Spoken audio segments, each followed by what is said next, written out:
الحمد لله رب العالمين والصلاة والسلام على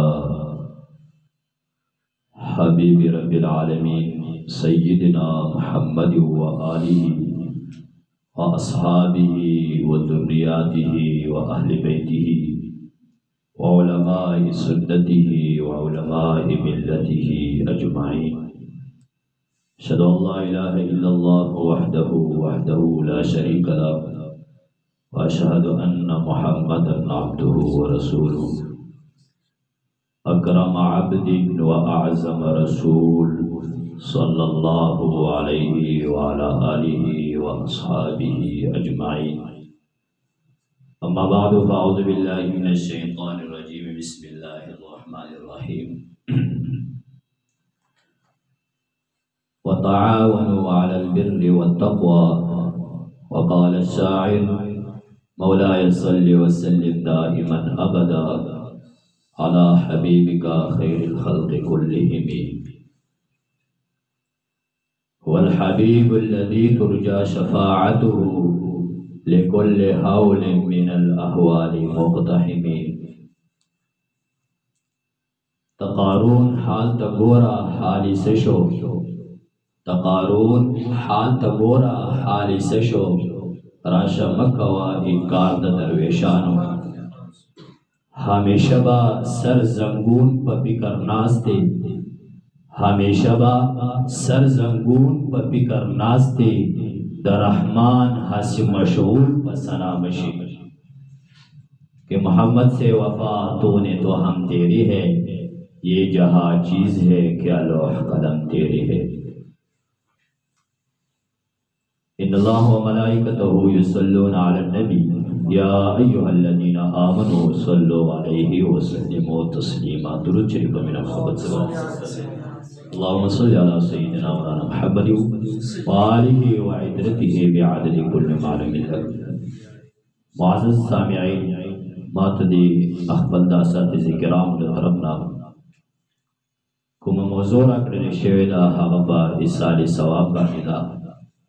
یعنی بل چاته ثواب پر رسیدلو باندې دا چې آیا یو مسلمان ورور را باسي بل مسلمان ورور بسي د یو نیکی کار ثواب او اجر ور وبخي چې آیا هغه رسیدلی شي مسلمان ورور ته او کنو. معززو مونږ بدلته کې ته چاله تاسو کو علم باندې واخلو خو چا بسې د ګرځېدو ضرورت نشته. قرآن مجید به لږ سټډي کو، قرآن مجید به راواخلو. قرآن مجید کې الله جل جلاله په شپږمه سپارې کې فرمایي وتعاونوا علی البر والتقوى. یو بل سره امداد او تعاون وکړئ. معززو مسلمانانو، امداد او تعاون د مسلمان ورور سره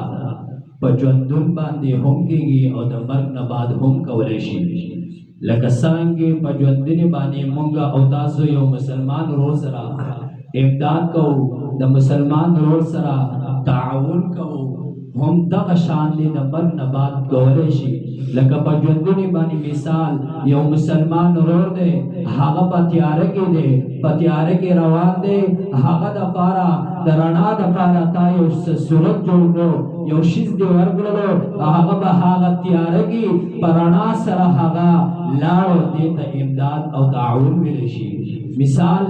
یو انسان دی په تکلیف کې دی، په مشکل کې دی، هغه سره تا مرسته وکړه، هغه مشکل نه تا راوباسلو، دا هغه مشکل چې کوم دی د هغه مشکل نه تا خلاص کړلو، دې ته امداد او تعاون ویلی شي. که یو مسلمان په لاره باندې روان دی او په لاره باندې تا سره ګاډی او تا به هغه ګاډي کې راوچت کړلو، نو دغې ته په ژوندوني باندې یو مسلمان ورور ته امداد او تعاون ویلی شي چې یو مسلمان سره کولی شي. معزز همدغه رنګې د مرګ نه بعد یو مسلمان ورور وفات شوی، آیا هغه سره امداد او تعاون څرنګه پکار دی او طریقې څه ده؟ معززو، د مرګ نه بعد د مسلمان ورور سره تعاون او اخلاص او امداد کولو طریقه دا ده چې د قرآن مجید تلاوت هغه پسې ور وبخي او د قرآن مجید ختمونه ورپسې وکړي او د هغه مسلمان ورور چې د دنیا نه تللی هغه پسې دې ور وبخل او دې ته امداد او تعاون ویلی شي یو مسلمان ورور دپاره تا روژه ونیول او د هغه روژې ثواب تا بل مسلمان ورور ته ور وبخلو دې ته د مرګ نه بعد مسلمان ورور ته امداد او تعاون ویلی شي چې مسلمان ورور سره کولی شي همدغرنګې نفلي صدقات شو نوافل شروع داسې نور خیر او زکات شروع هغه ته وکړي او مسلمان ورور ته ور وبخي دې ته تعاون او امداد ویلی شي معززو د مرګ نه بعد د مسلمان ورور ته اجر او ثواب د یو د نیک کار بالکل رسی ځکه حضرت عبدالله ابن عباس رضی الله تبارک و تعالی عنهما دیو مبارک فرمائی چې کله یو مؤمن مسلمان هغه جنت ته داخل شي جنت ته لاړ شي هغه په جنت کې بوایي چې څه شول زما هغه مور او پلار څه شول زما هغه اولاد څه شول زما هغه بیبي چې کله دا عرض وکړي نو الله جل جلاله به ورته وفرمایي چې هغه ستا درجې ته نه دي رارسېدلي هغه ستا د درجې نه لاندې دي هغه په جنت کې به بل ځای کې دي نو دا کس به مؤمن مسلمان به عرض وکړي چې الله تبارک وتعالی ما چې په دنیا کې کوم عمل کړو ما چې په دنیا کې کوم روژه کوم زکات ورکړو هغه ما د خپل ځان سره سره خپل مسلمان ورور دپاره او د خپل خپلوانو د ټولو دپاره دغه عمل مې کړی سو چې کله الله جل جلاله چې کله مؤمن مسلمان دا وایي نو الله جل جلاله به ورته وفرمایي چې زه هغه خلک هغه ټول خلک راوړي او د سره په جنت کې یو ځای کوي سبحان الله ماشاءالله معززو طلبه کرامو الله جل جلاله دې موږ او تاسو سره مور او پلار او اولاد او بیبیانی او خپل اساتذه خپل صاحبان مبارکان الله جل جلاله دې په جنت الفردوس کې زموږ د ټولو یو ټولګي او د اجتماع کې الله جل جلاله دې موږ سره یو ځای کړي آمین معززو حافظ ابن کثیر په خپل تفسیر کې لیکلي دي چې نیک پلار د برکت د عمل د وجینا خپل اولاد ته بچی ته د هغه پلار هغه نیک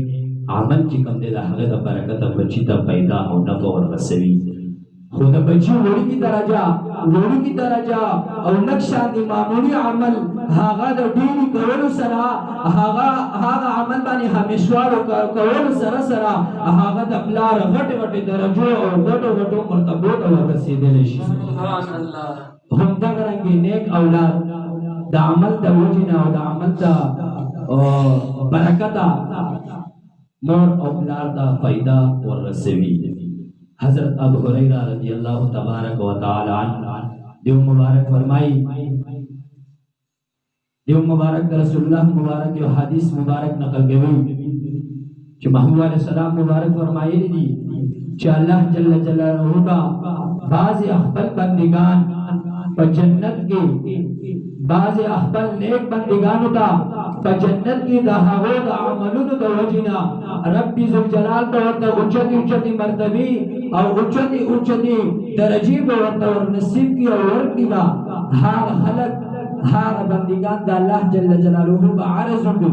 چې یا الله تبارک وتعالی دا درجې او دا مقامات او دا مرتبه ما ته د څه د وجې نه میلاو شوي دي زه به داسې څه عمل نه وینم چې ما په دنیا کې یو عمل کړی او د هغې د وجې نه ما ته نن دا مرتبې میلاو شي نو الله تبارک وتعالی به ورته وفرمایي چې ای زما بنده دا درجې او دا مرتبې او دا مقامات مې درته درکړلو دا مې درته ستا د اولاد د برکته چې ستا اولاد به په دنیا کې ستا دپاره بخشش دعاګانې کولې او د بخشش سوالونه به یې کولو معززو د د دې احادیث او د روایتونو موږ ته دا معلومه شوه چې